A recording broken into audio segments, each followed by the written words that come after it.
We often have program responses for things. I hear it with children, I hear it with adults.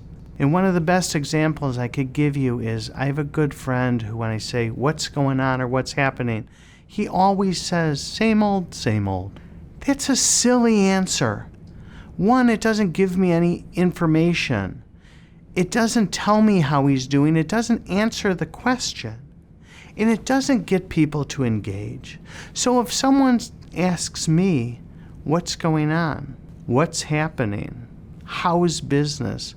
I will have an answer for them that is 100% truthful and truly answers their question.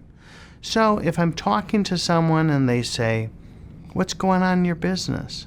And that individual works in the private equity space, I might answer that with something they could relate to. We've been so busy. We've been working on a project with a big private equity firm in New York, and here's what we've been doing for them. Now, I didn't say the name of the private equity firm. I didn't blow any confidences that we have to protect. It's the biggest thing that we do.